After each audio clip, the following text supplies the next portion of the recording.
18 ng Pebrero, 2026, may isang tao sa Israel na itinutok ang kanyang cellphone sa langit.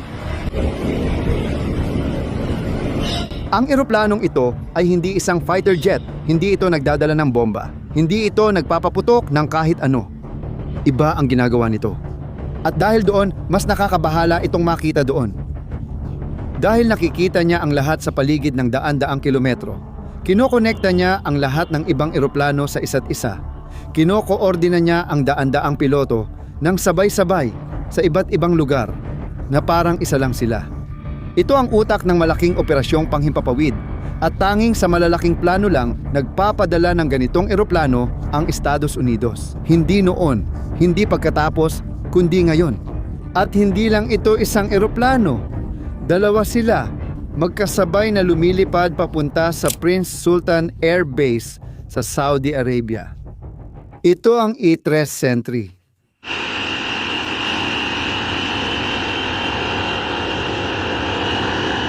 May 31 ganitong eroplano ang Estados Unidos sa buong mundo. 2 ang ipinadala ngayon at nagsisimula pa lang ang operasyon. Para maunawaan ang ganitong tensyon, simple lang ang tanong. Ito ba ay simpleng presyon lang o totoong paghahanda? Ipapakita ko sa iyo ang mga pinakapayak na palatandaan na madaling makita. At pakinggan ito dahil ayon sa isang mahalagang media sa Estados Unidos, handa na ang sandatahang lakas ng Amerika na umatake sa Iran ngayong katapusan ng linggo. Makikita ang posisyon ng sabay-sabay na lumilipad na eroplanong kargamento ng militar ng Amerika. Nagdadala ng kagamitan papuntang Europa at gitnang silangan. Sa kabuuan, 25 eroplano ang sabay-sabay. Bawat isa ay may kargang higit sa 70 tonelada, bala, piyesa at mga gamit pandigma. Hindi mo ito ginagawa para manakot, kundi kapag gagamitin mo na ang dala mo. Samantala, nagpadala ang Rusya ng barkong pandigma para dumaong sa Iran at kasama ng mga barko ng Iran at China, nagsimula sila ng mga ehersisyong militar sa dagat. Isinara rin ng Iran ang kipot ng Hormuz. Ang kipot na ito na wala pang 50 kilometro ang lapad ay dinaraanan ng isa sa bawat 5 bariles ng langis na ginagamit sa mundo. Araw-araw. Tingnan mo ang mga larawang ito. Ang hanay ng mga barkong nakahinto na ito ay direktang resulta ng ehersisyong ito. Bawat isa sa mga barkong ito ay may dalang sapat na langis para matustusan ang isang buong lungsod. Nakahinto silang lahat, hinihintay ang desisyon ng Iran kung kailan bubuksan muli ang kipot. Ang pagsasara nito, kahit ilang oras lang, ay hindi isang ehersisyo, ito ay isang mensahe. Bawat galaw ay may kani-kaniyang paliwanag, ngunit kapag pinagsama, lumilikha ito ng larawang matagal nang hindi nakita ng mundo, mahigit 20 taon na. At para maintindihan kung ano talaga ang nangyayari, kailangan mong maintindihan kung ano ang binubuo sa magkabilang panig. Dahil sa ngayon, 2 sa pinakamalalaking barkong pandigma na ginawa ng tao ay pumapalibot sa Iran. Ang una ay tinatawag na USS Abraham Lincoln, isa itong nuclear na aircraft carrier. Dumating ito sa Arabian Sea noong huling bahagi ng Enero 2026 at pumwesto ng halos 700 kilometro mula sa baybayin ng Iran. Sakay nito, may humigit kumulang 70 eroplanong pandigma, kabilang na ang F-35C, isa sa mga pinaka-advanced na fighter jet sa mundo, halos hindi nakikita ng radar. Pero hindi lang siya iyon. Ang pangalawang aircraft carrier ay tinatawag na USS Gerald R. Ford. At ito ay kakaiba. Ito ang pinakamalaking barkong pandigma na nagawa sa kasaysayan ng sangkatauhan. Nagkakahalaga ng $17 bilyong. May sakay na humigit kumulang 75 sasakyang panghimpapawid at inilipat mula sa mga operasyon sa Caribe patungong gitnang silangan sa loob lamang ng ilang araw. Para magkaroon ng ideya kung ano ang ibig sabihin nito, bawat isa sa mga barkong ito, mag-isa, ay parang isang buong puwersa ng himpapawid na lumulutang sa dagat. Sama-sama, kaya nilang magsagawa ng higit 300 pag-atake kada araw sa mga target sa lupa.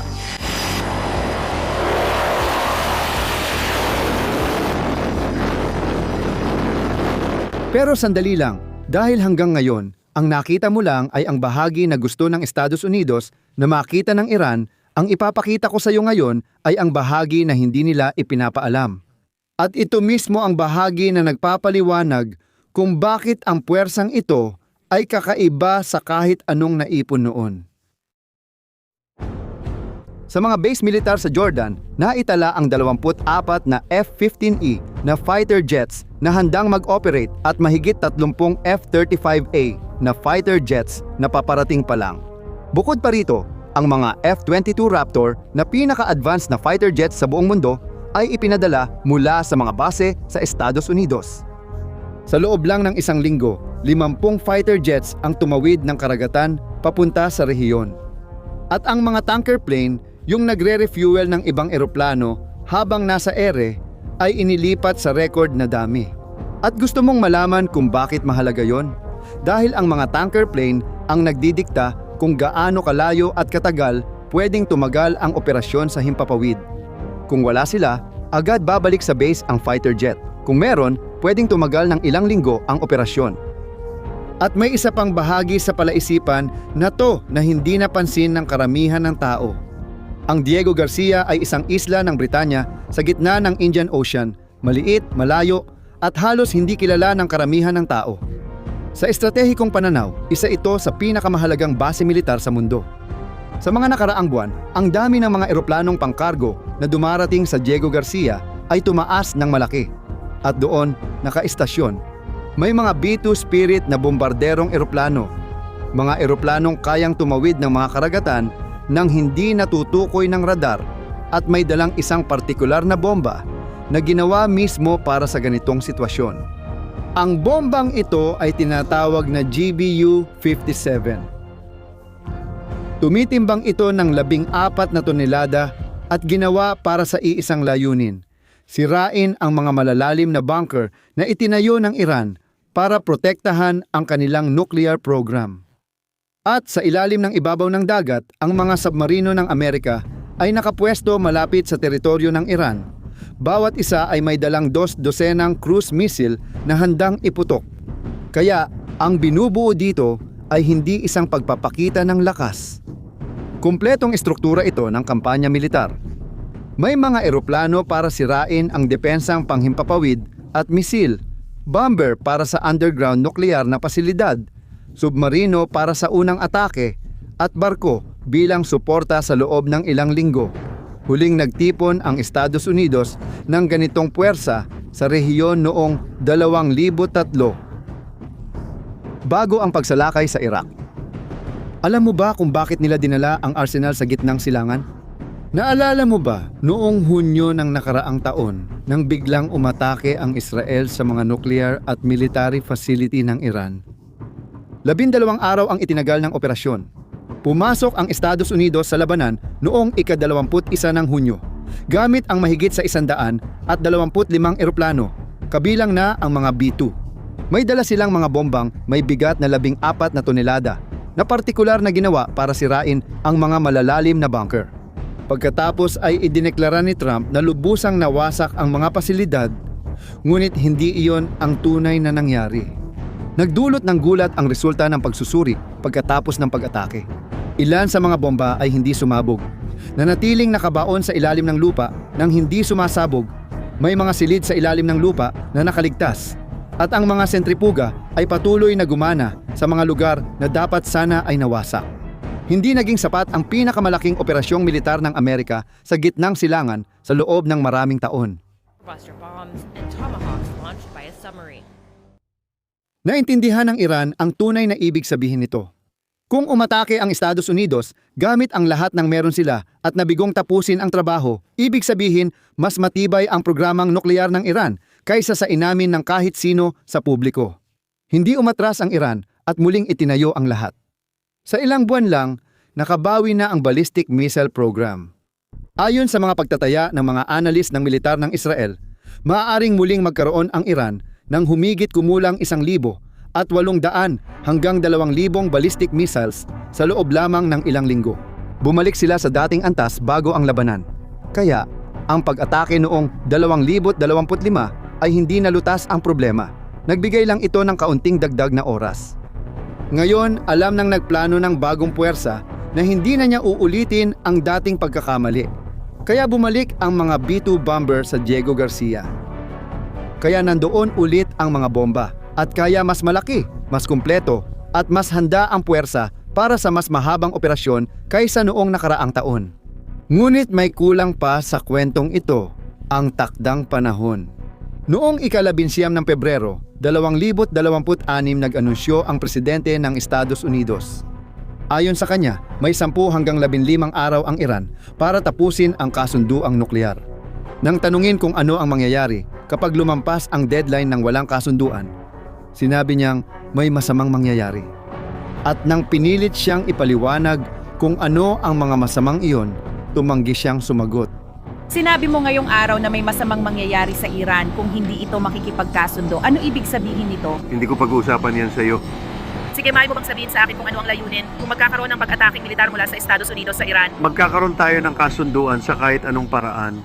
Sa pamamagitan ng pag-atake militar, kailangan mong wasakin ang kanilang programang nuklear. Ayokong pag-usapan yan sa'yo, pero makakakuha tayo ng kasunduan o magiging masama ito para sa kanila. Sinabi mong 10 araw. May binigay ka bang eksaktong deadline para tapusin ang kasunduan? Sa tingin ko, sapat na ang 10 o hanggang 15 araw. Pero may isang detalyeng halos di napansin sa anunsyo. Sa parehong panahon, tahimik na nagsimulang lisanin ng mga Amerikanong empleyado ang mga base militar at konsulado sa rehiyon dahil sa mga issue ng seguridad. Kapag nag-pull out ng empleyado ang gobyerno sa isang lugar, hindi iyon senyales ng negosasyon. Pero para maintindihan mo ang totoong bigat ng deadline na yon, kailangan mong malaman kung ano ang pinag-uusapan at bakit umabot sa ganitong kahirap ang usapan. 2 araw bago ang anunsyo, nagtipon ang mga kinatawan ng Amerika at Iran sa Geneva, Switzerland. Ito ang pangalawang round ng pag-uusap sa loob ng wala pang 2 linggo. Ang una ay naganap sa Muscat, kabisera ng Oman, noong ika-6 ng Pebrero. Sa teorya, nuklear na kasunduan ang usapan. Sa praktika, sinusubukan nilang tawirin ang malalim na bangin. Sa panig ng Amerika, malinaw ang posisyon. Kailangang itigil ng Iran ng tuluyan ang pagpapayaman ng uranium. Hindi bawasan, hindi limitahan, kundi itigil. Sa panig ng Iran, kasing linaw din ang posisyon. Ang pagpapayaman ng uranium ay karapatan ng bansa. Hindi ito pinag-uusapan. Mukhang mahirap ang negosasyon, pero posible pa rin. Dalawang magkalayong panig na sinusubukang maglapit. Dito nagsisimula ang totoong problema. Kahit pumayag ang Iran tungkol sa uranium na hindi naman sila bumibigay. Mayroon pang 2 ibang kahilingan na lubos nitong tinatanggihan. Gusto ng Estados Unidos na limitahan ang programa ng mga missile ng Iran.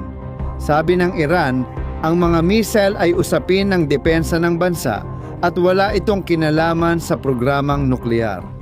Gusto ng mga Amerikano na itigil ng Iran ang pagsuporta sa mga armadong grupo sa Lebanon, Yemen at Iraq.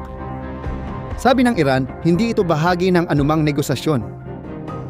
3 kahilingan. 3 pagtanggi. Sinabi mismo ng presidente ng Iran, Masoud Pezeshkian, sa harap ng madla na ipinaglalaban niya ang kanyang bansa at hindi natatakot mamatay. Kung siya'y mapatay sa landas na iyon, magiging karangalan iyon. Hindi ito politikal na talumpati. Ito ay presidente ng isang bansang may sapat na enriched uranium para sa maraming bomba at sinasabing handa siyang mamatay. Natapos ang mga pag-uusap sa Geneva nang walang konkretong kasunduan. Heto ang isang detalye, nakakaunti lang ang nakakaalam. Habang nag-uusap ang mga kinatawan sa Geneva, ang pinakamataas na pinuno ng Iran, si Ali Khamenei, ay nag-post sa social media ng isang computer-generated na larawan na nagpapakita ng USS Gerald R. Ford na lumulubog na may mensaheng nagsasabing ang sandatang kayang magpalubog sa barkong iyon ay mas mapanganib pa kaysa sa mismong barko. Kinabukasan, nagpadala ang Iran ng isang formal na liham sa kalihim general ng United Nations na nagdedeklara na lahat ng base at pasilidad militar ng Amerika sa rehiyon ay magiging target sakaling magkaroon ng pag-atake. 50 hanggang 60,000 sundalong Amerikano ang nasa mga base na iyon sa Qatar, Kuwait, Bahrain, Emirates, Saudi Arabia, Jordan, Iraq at Syria. Sa puntong ito, marami sa inyo siguro ang iniisip na sapat ng seryoso ang lahat ng ito, pero hindi ko pa nasasabi sa iyo ang pinakamahalagang bahagi, ang dahilan ng lahat ng ito at kung bakit nagmamadaling pauwiin ng mga bansang Europeo ang kanilang mga mamamayan mula sa Iran. Dahilan kung bakit sinabi ng tagapayo ng Amerika na 70% ang posibilidad ng aksyong militar. Dito nagtatagpo ang lahat.